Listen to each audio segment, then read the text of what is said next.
Welcome to the Huddle and Whistle show where sports meets culture and the conversation always goes deeper. We are former athletes, coaches, parents, and insiders bringing you high IQ sports talk you can't get anywhere else. Follow us on social media and subscribe on YouTube or your favorite podcast platform so you never miss a beat. Let's huddle up and blow the whistle. Welcome to another episode of Huddle and Whistle. This is episode number 3. Thank you again for tuning in with myself and attorney Terry Collins and Jimmy Mack. So today we're going to be talking about the politics of sports and what exactly does that mean? We're going to start off with you, Terry. What exactly is sports politics?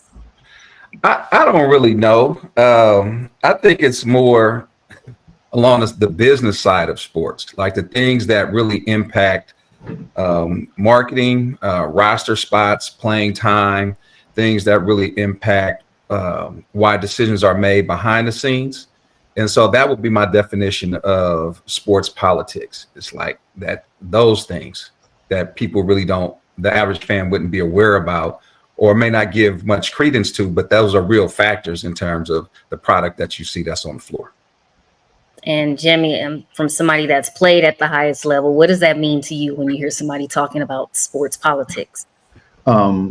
Just to co-sign with what Terry said, it has a lot to do with the behind the scenes. What if you're at the pro level, what the general manager and the coaches might be thinking how much they paying the player. So if I'm giving player A $4 million and player B is better than him and he's only making the league minimum, I got to play player A because that's an investment that we got to make. We can't have the $4 million man sitting on the bench and have the league minimum guy playing. So that goes into the context with it. Also, what coaches may perceive you, what's their perception of you, and what's the reality of it. Or sometimes it's an image.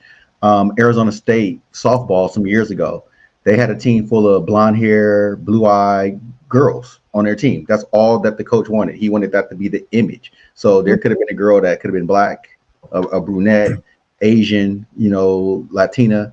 He wouldn't have recruited her because he wanted that imagery of the school, of the girls in the school of his program to be blonde hair, blue eyes. And if he did recruit a girl that had that was a brunette, that was white, he would pretty much make her kind of bleach her hair or dye her hair blonde. So he wanted that image and persona. So it inquires of what people want sometimes what they want their program to look like, their franchise to look like, or the organization to look like, and the type of people that they want to be a part of it. So that's a lot that has to do with sports politics. Too, I think that probably the most visible example recently is Bronny James, right? And people go, LeBron got his son a roster spot. He shouldn't be playing. This is like politics at its finest. But in my opinion, Bronny James should be able to go home and drink straight out the orange juice. No glass, just go straight out the carton. He is the greatest 55th pick in the history of the NBA, right? The Lakers only guaranteed Bronny James $5.4 million, right? As a 55th pick. Only 5.4 in this context. So he sold over 550,000 jerseys. Yeah. The G League is now on Tubi, right? Mm-hmm. All because of Bronny James. So like 4 different sources have said Bronny James has generated over $50 million for the Los Angeles Lakers in 1 year, right? He has paid his dad's salary. Yeah. Bronny should be able to go drink straight out the orange juice. It's like, what 55th pick has generated 50 million? What son has generated 50 million? Unheard. Like, so you can say whatever you want, but the politics behind it and the money behind it, the boy might be the greatest I've ever seen at the 55th pick. Hey, look, he can drink out that orange juice as long as Savannah say he can drink out the orange juice. I don't care how much money he making in the house. She gonna smack that boy if he does that. But but that's also like the Caitlin Clark experience that they have going on right now. She generates so much for the WNBA. Right. But also with sports politics, how are things being done? Is it being done the right way or the wrong way? And that's a perception that the fans and the media got to give it, because the media was outraged about Bronny James. They were totally outraged at this kid who almost died. That's not put that into account. So he wasn't able to have the freshman year that he wanted to have at USC. But when he played in the G League, I mean, he's good at the G League. He's great at that level. Like he's a star at the G League level. And then with what comes with that James name, the quality that comes with that, he works hard. You know, even when he got in some NBA games, he's going to get cooked. But who doesn't get cooked in the NBA? We're talking about the best players in the world. There's no such thing as a lockdown defender in the NBA. Everybody gets buckets put on their head. So even when he got there, the way the media made it, the way the fans were making it, like as if like I was Bronny James, a 40-something-year-old dude who's out there running around the court getting killed. No, he actually has some game to him. So the politics of it is the Lakers want to make sure they lock LeBron in long term because his deal is coming up. Okay, we'll draft his son and we're going to get LeBron. But if Bronny develops, we got Bronny too. So like it was like a bonus. Like, okay, we got the star player, but if we can get the little kid and develop him and he become a star, you know, we got it. Because look at Brunson. Nobody thought Brunson was going to be that good. Right. You know, and his dad is a coach in the NBA. You know, it's not like his we don't know if his dad had any impact on him getting drafted or being in the league, but he has proven with development that he's a star player now. So the politics of it is that sometimes people with name, or as they say, it's not what you know, is who you know. Who you know in certain situations, it comes to fruition for that person to be able to be developed and go on and do something well and probably become a big draw. So it works both ways. I mean, nobody was complaining when Kobe Carl, if you remember that, Terry, you remember that, Marlo, George Karl's son, he was in the NBA. Kobe Carl didn't really belong there, but he was on the team. He was on the NBA team. So it happens that way. You know, and a follow-up with your Brunson point, like the New York Knicks were mad apparently at Coach Tom Thibodeau, right? But Jalen Brunson doesn't sign with the New York Knicks if it's not for Tom Thibodeau's relationship with Jalen Brunson's dad. Yeah, they go way back. And so all these things that are happening behind the scenes matter. So now you have, you know, a premier all-star point guard leading your team based upon the coach's relationship with the dad. So those behind the scene things matter, you know, but the average fan probably wouldn't know that. I mean, you know what's crazy to me is how the majority of everything we're talking about, the issues with Caitlin Clark and Bronny James, it all kind of stems from people hating on them or disliking them, right? They probably have more fans that talk mess, or maybe at least an equal amount of fans that talk mess than fans that just totally 100% support them, which is the craziest thing to me. But it goes back to that old saying is, you know, hey, publicity is publicity, right? Whether it's good or bad, it seems to work in sports. Well, when it comes to the Caitlin Clark argument, what a lot of fans that have been longtime fans of WNBA, and Marlo, you know that probably me and you have been fans of WNBA since its inception because of Julie. Exactly. Julie Busso was our high school. She was Marlo's high school coach, my mentor. So we were big fans, especially when she was the Sparks head coach. So we love the WNBA because they gave a person that we love opportunity. So when it comes to that, what they were saying, and people have short memories, they were telling everybody how much better she was than every other woman that had ever played this game. And there has been a lot of great players that have played that game. They were saying how she was going to be transcended. She was a better talent than everybody. If you keep telling people that, of course, people are going to be mad. So the politics that come with her is that they want to shoot this image out there. And Marlo, correct me if I'm wrong. When the WNBA first came out, it was considered the Black Woman League and the Lesbian League. And I hate to put it that way. That's what the league was.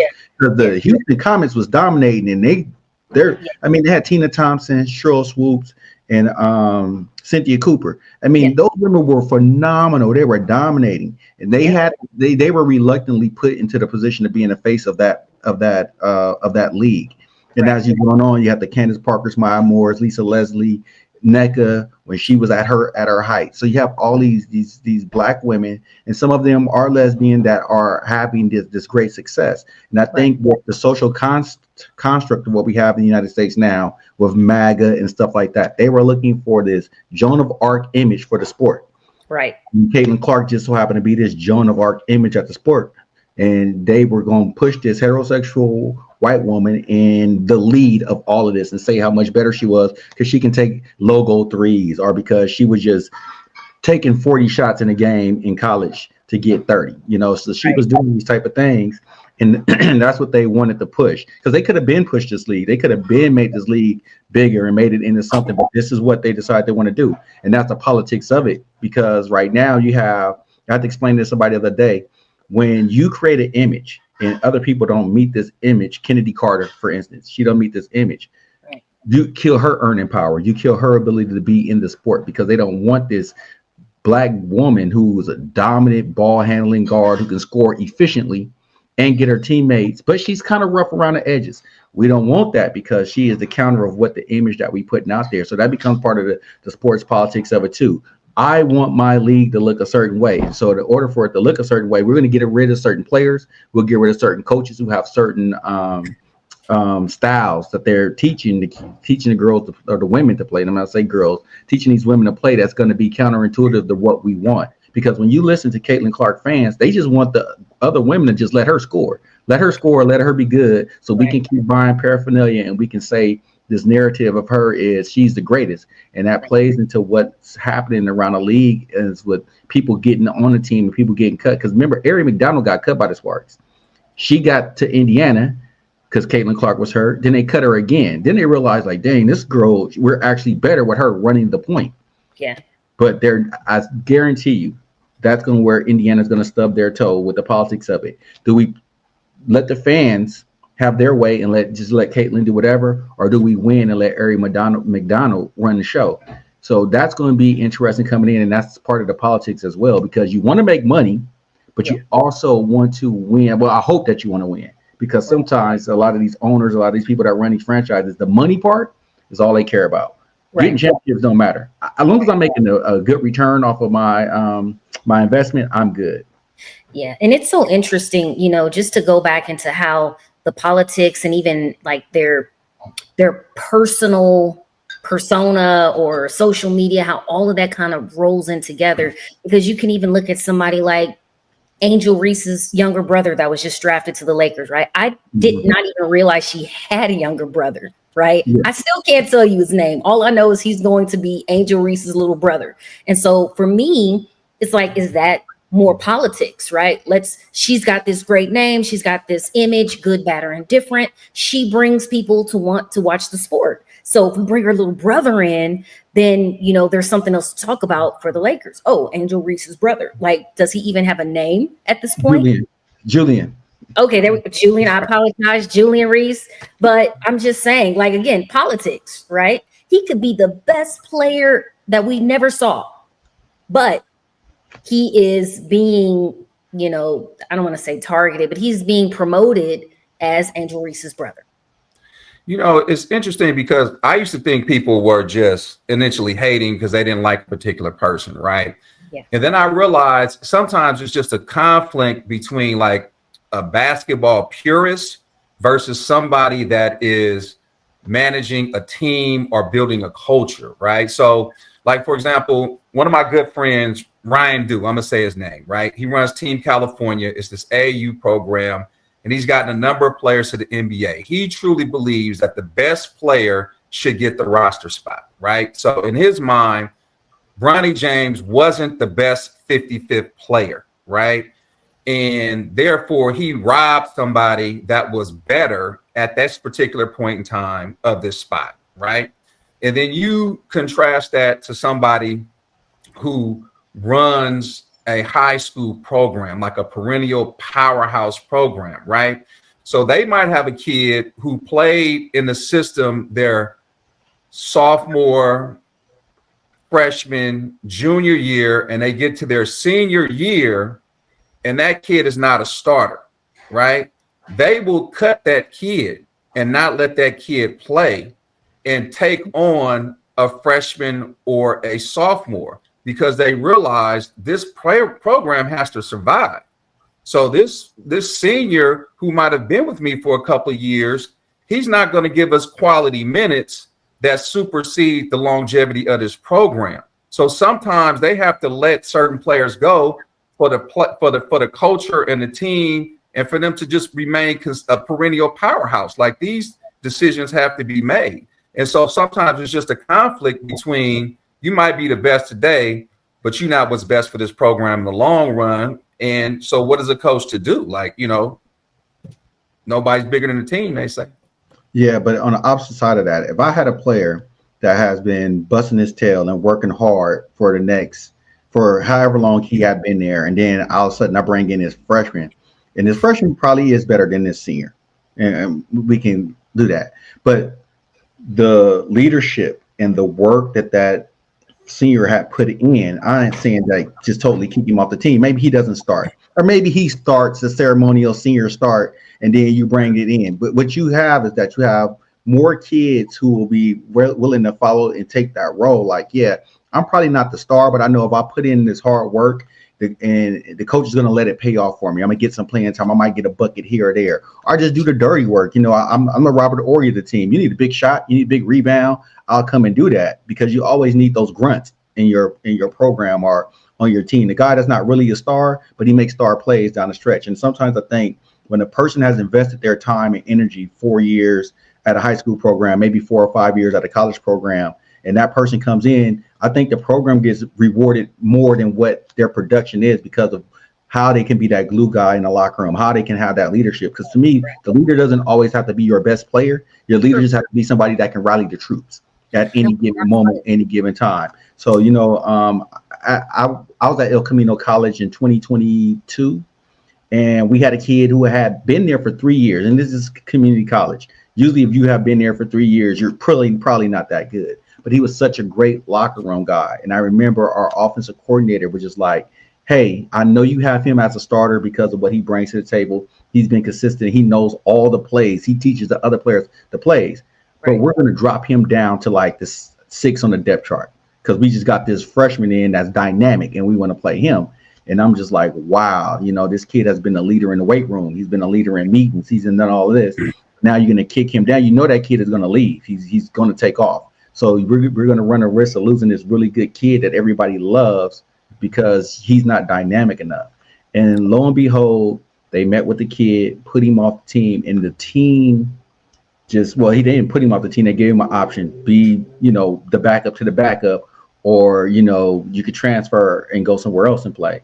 And he did. And I swear the atmosphere in the room and how everything went with that team, because what it was just like, this kid put in all his work, and now you're not going to reward him. Sometimes the players just want to know that a person that's putting in the work is going to get their just due, because they tell us off of your merit, based on your merit, you should be able to do this. And that kid had built up the cachet in the locker room and with a lot of the other coaches. And then for him to go, it really messed our team up to the point where a lot of people's like, I don't know when I'm going to get done. When do I fall out of favor? Or no, what do I do? So it made things a little rough in that moment. Or he could have had his mother wear a sundress. Right? Man, come on. But Jim, I'm gonna push back in this regard. I agree with what you're saying, and I totally understand that. But this is the dilemma. It used to be that kids could not just transfer out of the school. So if they were in a program, they remained, or they would be ineligible the next year. Now a kid can just freely leave and go across the street and play. So you can't lose your phenoms. You need the horses, right? And so even though this guy is a senior and he's a leader, he's going to get pushed to number 12, 13, 15 on a roster, because this ninth grader that might be coming in, or this college freshman, he's your greatest recruiting tool for the next year that's coming in. So you can't just continue to lose 5-star players and expect to win. Like, it's just not possible. People, you won't be the destination where the hoopers want to go, or the football players want to go, because the stars that they know, they're not playing. They on the bench. So, these kids leaving. Like, it's they gone. You don't play me, I'm gone. Yeah. So here's another aspect to that, though. Maybe not so much at the high school level or club level, but how much does sponsorships and boosters play a role in that, lineup, and the politics of the lineup, right? Yeah, I mean, that plays a big role, because especially with nowadays with the NIL, even though I think that's about to go to the wayside and things are going to be done a little bit differently. If we're investing, like I said, with the $4 million player and the league minimum player, where we're putting all this money into this kid to get them here, we need to see the production on the field. That money needs to pay off. I mean, because when I was going through college, it was a 5-year scholarship. And then somewhere along the line, I want to say in the 2000s, like they have to resign these scholarships year after year. Like, oh, wait, no, you ain't good enough. So we're not going to, because it was an automatic resign. I signed here for 5 years. There's nothing you can do. If I never play and I get, my degree and then go get a master's degree on your dime, that's just how it worked out. So it works that way with, nowadays, because there's so much money being given to the players, they want to see the payoff. And sometimes these kids are, as Terry said, they can go across the street tomorrow. Money talks now in this industry. So if I'm already giving Terry $4 million to be here for 4 years, then Nebraska comes around and go, we're going to double that. We'll give you 8. Come on, Terry, let's go. Yeah. Now, when Terry gets there, that $8 million man, they going to want that return on that. And those boosters that put in that money into that collective are the people, whoever's giving this NIL deal, the guy that is doing John's rib tips or John's rib shack, he want that kid on the field. He want Terry on the field. So they're going to call the coaches. And this is the one thing that's going to be a problem moving forward with a lot of these college coaches. Any big time booster that's putting in money going to want to see the kid that he's giving that money to on the field, because that's a brag for them. So that's going to seep into your locker room and stuff like that. But also when it comes to the politics, it's also an attitude fit. If you are a kid that the coaches lose faith into, not because you can't play, but because they feel that they're threatened by you, or they feel that they can't control you, that can also take away your playing time. They can also do that. In my 4 years at UCLA, my freshman year, I came in, I was playing behind 2 All-Americans. So that wasn't a problem. But once J.J. Stokes had left and I was next man up, it became a problem. They tried to replace me 3 different times. All 3 times it didn't work because, like Terry said, the best man deserved a spot. So I kept having to prove that I was the best man because why? I didn't fit the image or the attitude that they wanted. They wanted the kid from South LA, but they didn't want what came with the kid from South LA. Like, you can't just talk to me crazy, or you can't just tell me something. I'll be like, hey, nah, that ain't gonna work, bruh. Now that becomes a problem when you telling them, hey man, that play ain't gonna work based on our personnel. Like, you're actually trying to talk to them and in a strategic point, and they like, nah, this is our show, this is how we run it. So sometimes that becomes a conflict in the politics of what's being played as well. Not because you're good, it's because, do I really want you to be the person that represents my program? Do I want you to be that person? You'll see that a lot in the NFL, and I know you've talked to Dennis about this quite a bit, Marlo. Sometimes you can have a person that's a dog and they be like, nah, but we'll keep you, we'll make you like the second receiver, but we're not gonna make you number 1. Or, you can be the third down back, but you're not gonna be. And that dude is actually the better of the 2. And they'll just do you dirty like that because they don't want your imagery, or they feel that your attitude ain't what we want to represent our team. So that becomes a part of that as well, besides the money aspect in it. So let me ask this, and you guys may or may not know this, but this is definitely going to come up. If we don't figure it out now, it'll definitely be in a future episode. But what is the big difference between these colleges and universities that have started their own NIL collectives, and then you have now this new thing where they're able to pay, players directly? Is that going to kind of conflict at some point? It should, because the schools, because every university is not equal. Like, right, Fresno State can come up with a collective. That collective can have 15 million in it. So they can only afford $15 million worth of talent. So how do you spend that talent? Do you bring in a 5-star freshman and give him 3.5? So now you got, 11.5 to play around with, so how does that work? But then you got Ohio State, who can have a collective, or they can just pay people straight up millions and millions and millions. You can have, several players making $5 million because of what they're doing. So that's going to conflict because you've made it, it's not fair. It's not an even playground because you'll always have the same teams at the top. And the part part about college sports that used to be great before we paid players. Terry could be a 2-star only because he was from a small town in Idaho and nobody knew. But Terry ends up at Boise State. Now he's a killer out there, So now that people see Terry out there balling, he's really a 5-star type talent. Here comes Ohio State with that bag. So they're going to take him out of Boise. The one thing that was getting people to pay attention to Boise. Now he's in Ohio now because why? His parents, are going to want that financial thing. That they want the payback, the payment of all the training and all the time they have to miss work to come to the games and buying cleats and doing things like that. So that's going to be a big thing. So the collectives are going to be great if you can get a gang of money in the collectives. But if you got people just with the collectives and other people that can just pay straight out, you're going to just stack talent all the time. So this, collective NIL is really a fluid issue. So they just passed some rules where the NCAA is now basically setting up a tier system where, depending on the conference that you're in, that will determine the amount of money each school in that conference has to distribute towards the players. So like if you're in the SEC, your budget may be 25 million. If you're in a different conference, the ACC, that budget might be 22 million. And so it's up to the schools to figure out how they're going to disperse this money and manage this money. Then they took it a step further because the reality of it is that you can't prevent boosters and NILs from financing players. So you have an in-house metric where people are given compensation for play, but then you also have an outside contract opportunity for players. Now, what the NCAA is trying to do is say all of these outside contracts now have to be approved by the NCAA. And they're saying that basically out of all the contracts that are in play now, 90% of them will not be approved in the future.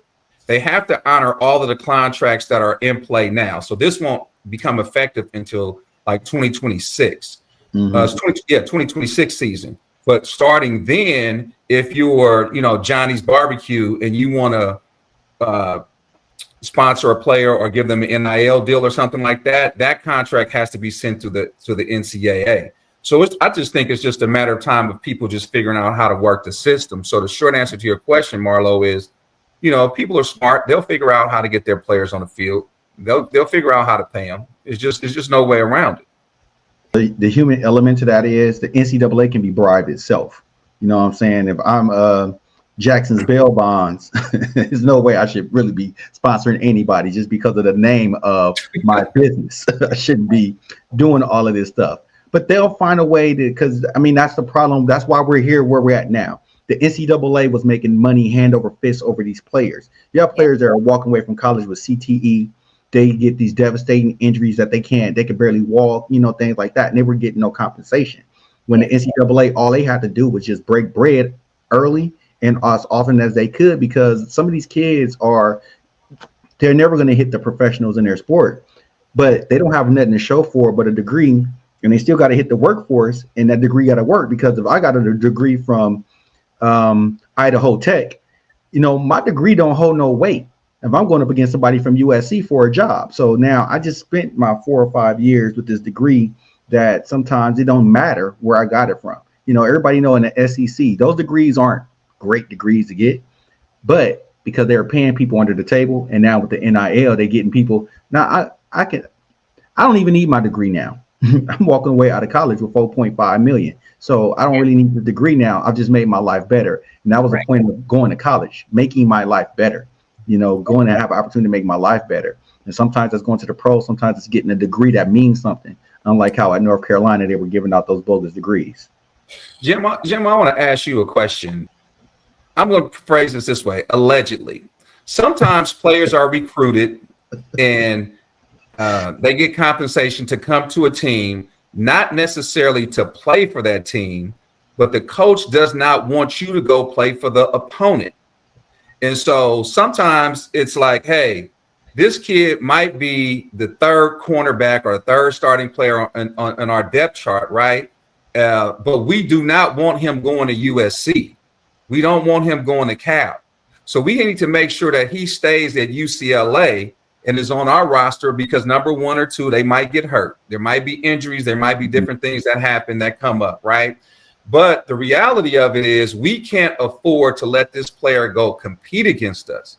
Now, they won't just come out right and say that. Did you ever experience anything where you just felt like, why are you having me here? Like, what was the real reason for you to have me come play here? Like, if you really didn't want to play me, was it to keep me away from going to play for somebody else? Did you ever experience anything like that? Or have you ever heard of any stories of where players kind of come up with that summation? Yeah, you kind of know that when you get there, you see players on your team and you're like, he don't even fit here. Like, why is he here? One of my good teammates, Glenn Tompkins, who came out the same year I did in 1994. He was the California State Player of the Year in football, was a quarterback at Rialto Eisenhower. They were the number 2 high school team in the nation. They didn't want him to go to Oklahoma. Not that we have to even play Oklahoma, or they didn't want him to go to Oregon State, where they had option quarterbacks and a guy who can actually throw the ball. Like, we had a scrimmage one time. We let him play quarterback, even though he's all of 5'10". Dude had an arm. You can see that he had that moxie to be a quarterback. And it's kind of like, we don't want him. Eventually, right away, they put him on the defensive side of the ball. It's like, we don't even want him to compete for the starting quarterback job. And I remember having a conversation with him, and I was like, dude, like, why are you settling to be a DB when you are like you was the man in high school? He was just like, people keep telling me I can't turn down a UCLA degree. If the pros don't work for me, this UCLA degree is going to work well for me. He said some of the other places like Oklahoma and Oregon State, places that wanted me to be a if those degrees, if things don't work out, he's like, look at me, I'm not going to go to the NFL as a quarterback. But also, those degrees don't hold weight like a UCLA degree. And I remember when I was going through it my junior year at UCLA, he was just like, man, I think they kind of doing you the same way. I think he's like, everybody know you wanted to go to USC. Everybody know that you wanted to be a Trojan and you had that opportunity, but UCLA put the all out stops to get you here because they didn't want you on that side of town. And right. I was like, you know what? I told him, I said, I was kind of thinking that, but it's like they're playing me a lot when they need me. It's not they always were playing me. They played me when the going got tough. Like, okay, grab him and put him in there and let's make some things happen. So, you get that feel of it because you like, I knew I didn't fit UCLA's system. I had to learn the system because they ran a West Coast offense. I'm a deep threat. You don't run a lot of deep routes in the West Coast offense. But by the time we got to my senior year, they kind of flipped that around because it's like, we got to get a playmaker out here at all times.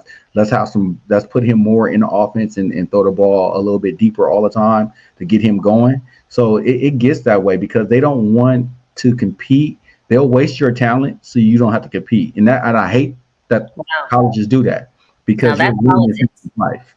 You're ruining somebody's life where you could have just let that kid go to San Jose State or San Diego State or Fresno State, but I don't want to play against him or I don't ever want to see him, somewhere else. So we're just going to hoard this talent and sit them here on the shelf knowing they don't fit. And you would think that coaches want everybody in their program to fit their program, but that's a big strategy and some politics in that as well. Is I don't want to compete against him, so we'll recruit him knowing that we don't need him. Yeah, that's like playing chess and not checkers. Yes. Really? So how does sports politics interfere with like player development and team chemistry and like just the overall mental health and confidence of a player? I know you just kind of touched on it, but that would seem to kind of create maybe sometimes more issues than what it's worth by playing, that type of a strategy. It depends on the individual. I know when my playing days were over, like after getting cut from the 49ers, my last time getting cut out the NFL, it played a lot in rebuilding who I was as a person. Not saying that football defined me, but football was my strategy, my plan on helping my family.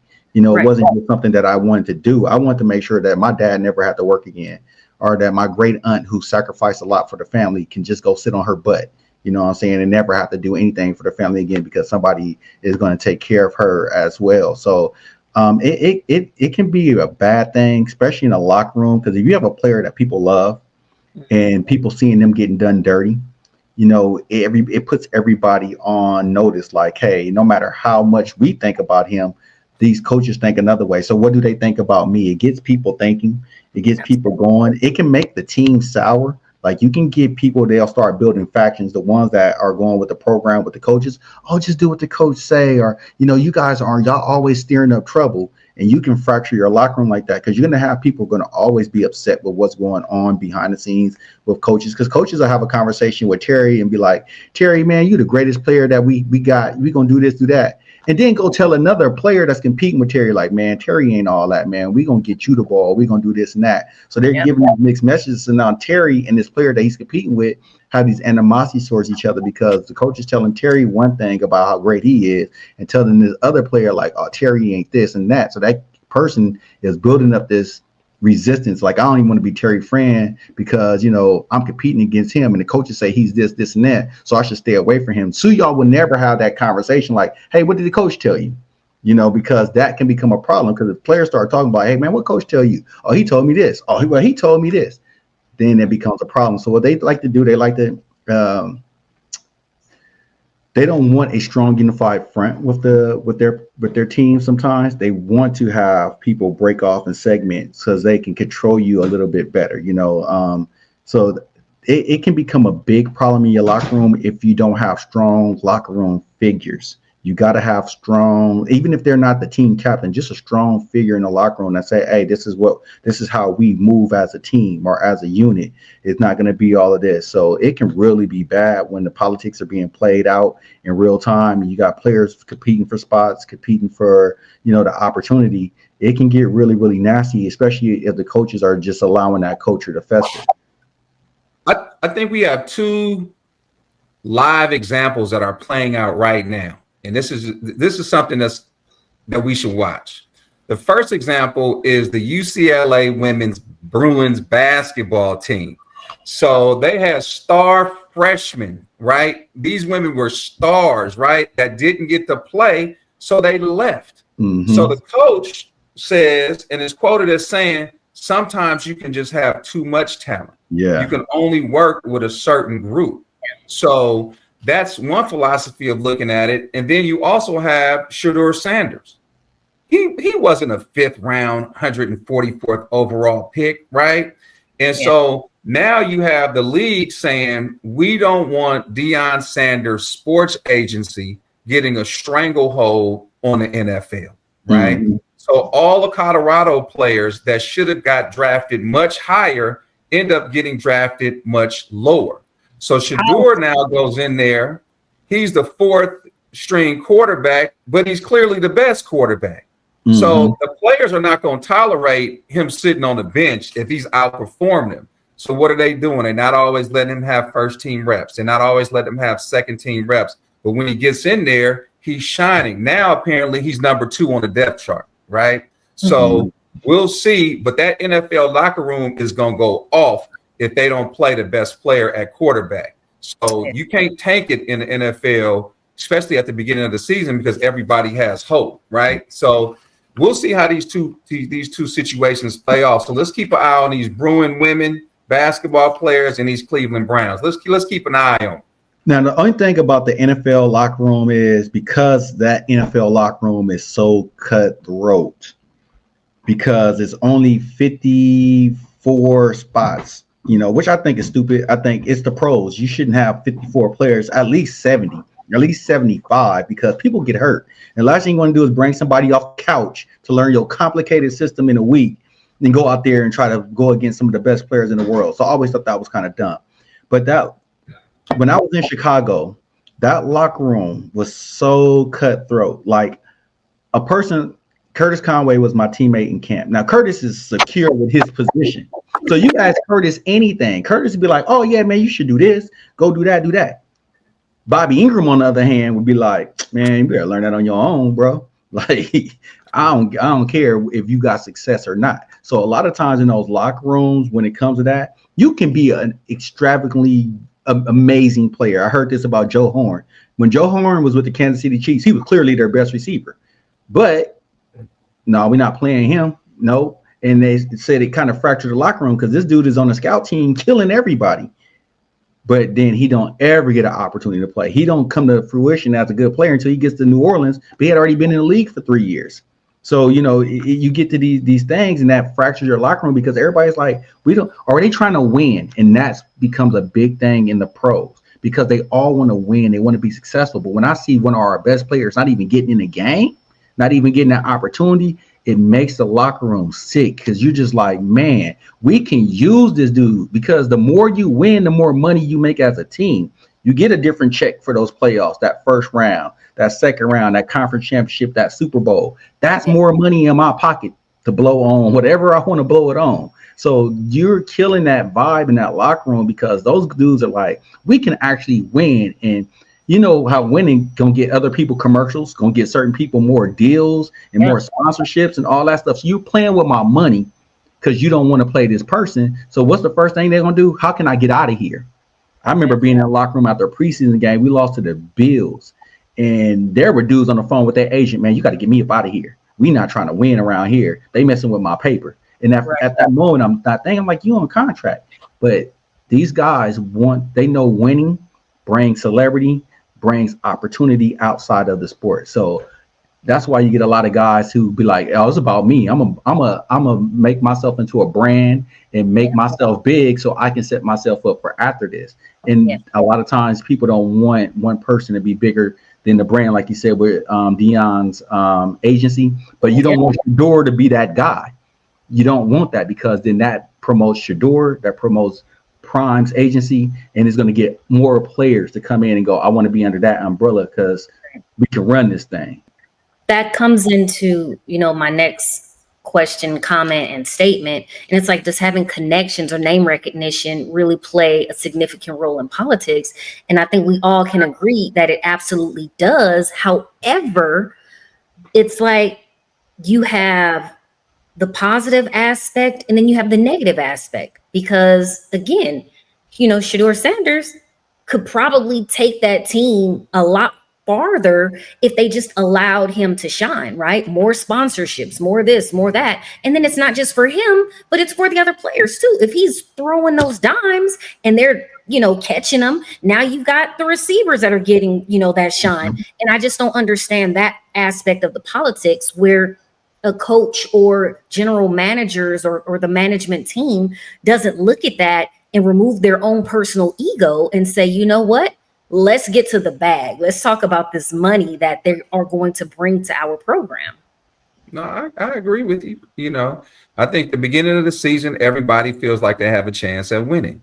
And then when you get to December, where you fall, and then decisions get made, and it is what it is. That's just the real life, politics of sports. Yeah. Name recognition is a lot when it comes to the politics and things like that. And what you want is that you're building legacy because that legacy is going to mean something for your kids eventually. I was just watching this young lady talk on TikTok about going to Sierra Canyon and all the people that she ran into, Candace Parker, Caitlyn Jenner. These are people who have set their kids up and put them in a situation where it's nothing but connections. It's nothing but name recognition. Like, well, let me check you real quick. Candace Parker is a Campbell Hall mom. Thank you very much. Okay, cool. She said that Candace Parker was bringing her kid in to see if they wanted to go to Sierra Canyon. And walked into the classroom and she was like, because she played basketball. She was like, she lost her mind. Like, Candace Parker's in my classroom. Candace Parker wasn't walking into Washington Prep. We wasn't getting that thing. So when you put those names in certain places, it's going to attract more people to hand out more opportunities. But that name legacy, like the Manning name, Arch Manning barely has played in college, but we all know Arch Manning will be somewhere in the first 2 rounds coming out this next draft. He's going to start at Texas. Texas surrounded him with a ton of talent. He's going to play well because he's a good player, but that Manning name means so much in the football circle, so that's what you want. You want that legacy because that helps with the politics of it all. You see, like, Ewers barely got drafted. and Ewers had started over him. But now you're going to see Arch be like, oh, he's the greatest quarterback in Texas history. We'll forget about Vince Young. We'll forget about Colt McCoy. We'll forget about Major Applewhite. We'll forget about all those players. But they'll be blowing smoke up Arch Manning. But if he throws 4 touchdowns in a game, if he rushes for a touchdown, look how mobile he is. So that name recognition in these type of situations are big. And we all, I hope we all wanted to build a name for ourselves so our kids can have the easy street one day, or people that's associated with us have the easy street one day, because our name meant something and brought it to the table. But here's another aspect of that, right? Let's compare a LeBron James with a Deion Sanders. Why is it that Deion's name, as great as it is, seemed to have a negative effect on his son, whereas LeBron James, as great as his image or name recognition is, had a positive effect? Is that because of the individuals themselves, or is it the difference in politics for various teams? LeBron James became the first player to have a agency that represented players while he was still playing. And LeBron's sports agency has a direct impact on the amount of money players are getting paid and the direction or the location that players end up. Deion Sanders was about to become LeBron James on steroids, because you see the amount of money that Deion generated for the state and the city of Colorado, right? Now he's transforming, and he's going to become the premier agent for all of the athletes coming out of a lot of the athletes coming out of college football. So they don't want to allow that door to be open for Deion. And I think a lot of times coaches get blamed for the decisions that are made by owners, because I don't know a coach that don't want to win. I don't know a coach that's not competitive, that hasn't put in 1,000 hours to try to put the best game plan together, right? But then the owner comes in and they make a decision and they derail the coach.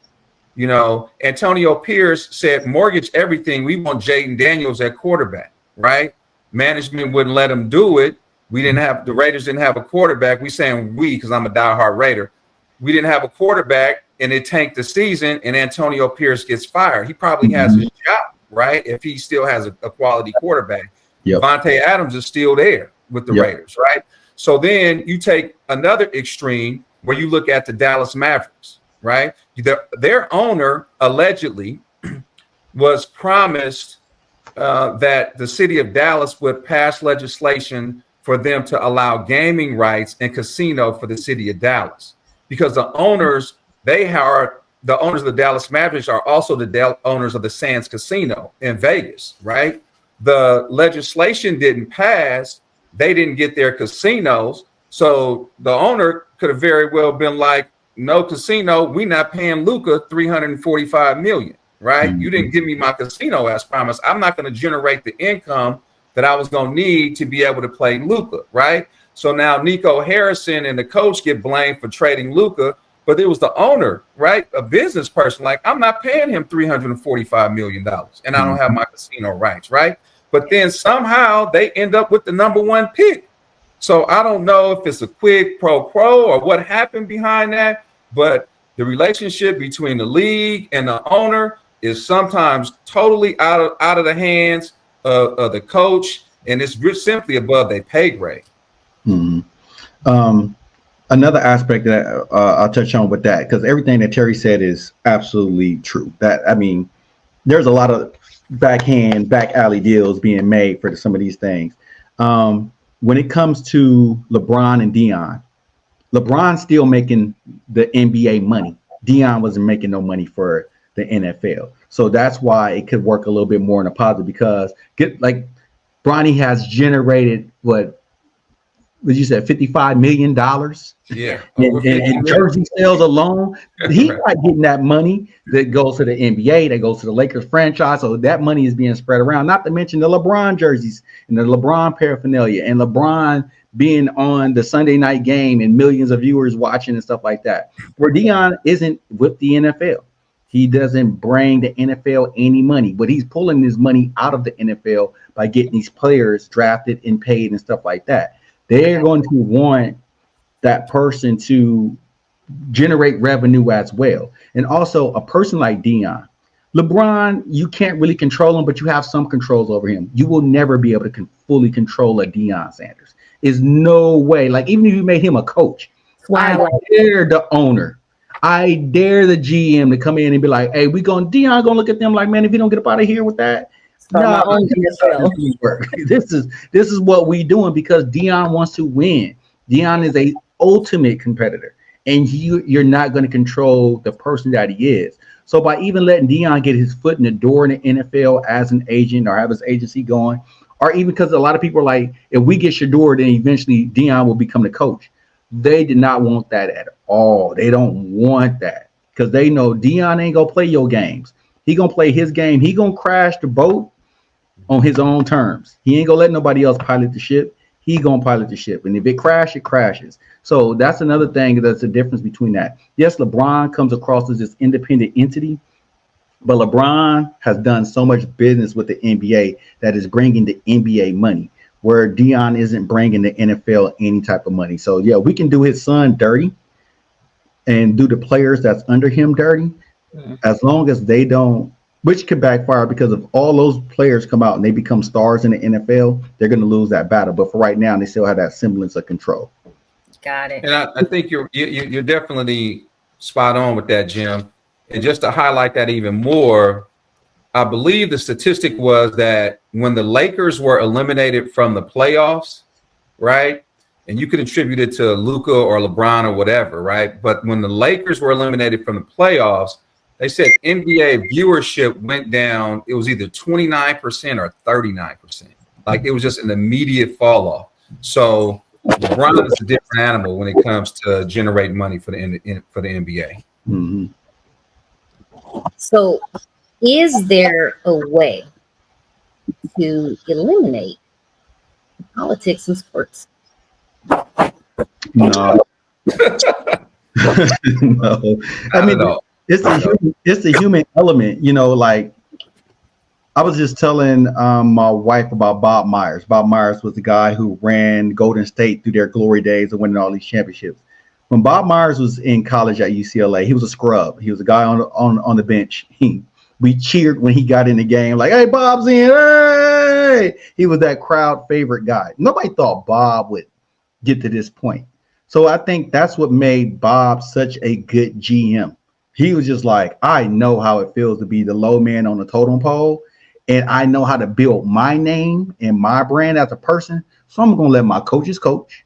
I'm going to let my players play. I don't care if Steph Curry is shooting full court shots. If they're going in, I'm not going to interfere with that. I'm not going to say that, because it's bringing it. I mean, the Golden State Warriors franchise net worth, just it grew astronomically. They were just a team in California to now they were this whole dynasty with an iconic run with iconic players in the team. So that was him playing politics. Like, I can just step back and let my guys go, and that's going to build up my brand. Where you got somebody else that'd be like, you know what? If we ain't 10 games above 500 by the time we get to 40 games, we going to wholesale. We're going to get rid of everybody, and we're going to bring new dudes in. So the politics is always in the ego of the people that's running the show. If my ego is big and I want to be seen as a person who's the architect of everything, yeah, I'm going to just do whatever I want, and this is how we're going to be. When you got somebody that's just like, sit back and let's let the dominoes fall how they fall. You know what I'm saying? Because just imagine if Golden State never gets KD. If he doesn't go out and get KD, we don't want KD. They probably only get one championship, So he was just like, man, let's just do this. And he stepped back. You very seldom knew Bob Myers was even in the building. So it's going to depend on the ego of the people who are running these programs that's going to keep the politics in it. Do you let your players play and let your coaches coach? Or you got to go, you know what? This person's getting too big for my liking. Let's ship them out. Or a casino deal go wrong. So these things could happen. Right. Wow. Okay. So final thoughts from your perspectives as a player, as a parent, as a coach. what, if anything, can be done to maybe push back against the politics of sports or make it work in your best interest? I think you just have to play for the love of the game. Like at the end of the day, there's highs and lows with life. There's animosity between teammates, coaches, all these different things happen. You can't always predict your own financial outcome. All you can do is put yourself in the best position to continue to enjoy the game, to continue to enjoy life. And, you have to, at some point, remember you did this because you loved it, right? And you just can't control everything, but representation does matter. Who you get to represent you, who negotiates your deal, who goes in and have the conversation with the coach, who has a relationship with the ownership, those things. So you have to be very intentional on what you do to even position yourself to get in a room, right? Because getting hired is who you know, as well as, and it's directly relates to sports too, and so that will never change. So what coach stands on the table for you, right, and says, this is my guy, he should be playing, you need to learn how to spot that person, develop that relationship with that person, and then continue to just ball out. Because if you don't know who that decision maker in the room is, whether it be sports or life, you just getting lucky. Yeah. I mean, personally, and I tell this to Marley all the time, coaches are human. They're not going to always like you. They're not going to always, think you're funny or whatnot, because she tends to be a jokester a lot. And it's a fine line between somebody finding it funny or feeling like, you're kind of messing with them. And I'm like, dude, stop messing with your coach. Like, he's cool, but chill. It's okay. Like, just play. Stop with all the extra stuff. But that's just her personality. In her mind, she's just having fun. She loves the game. Now, the flip side of that is there's a lot of, her teammates that are not coming back because they were not happy or satisfied, or they didn't get out of it what they wanted. And, while politics may have played a role, sometimes, it's hard for parents and even players to say, you know what, I'm not the best. That person was better than me. So there's always that fine line. And I just try to be, as realistic as possible, that you just got to work hard. You work hard and you find your spot. Maybe that spot for you is not here, right? Doesn't make you a bad player, but you have to be able to fit. And I think a lot of times that in itself is politics. Do you fit in that environment? Sometimes yes, sometimes no. And when you don't fit, you don't allow someone else to change your mentality and say, I'm not playing anymore. You just go where you fit. So that's my take on it. Sometimes you have to just play your best game and I think Terry just said, let the chips fall where they may. The best players don't always get the best shot, but that's sports and that's sports politics. So I think we've wrapped this show up. Another episode of Huddle and Whistle. Thanks for tuning in to the Huddle and Whistle Show. Don't forget to like, subscribe, and share this episode with your fellow sports fans. If you are a sponsor or a guest who wants to join us and bring your voice to the conversation, email us at info@marlonicoleproductions.com. Until next time, let's huddle up and blow the whistle.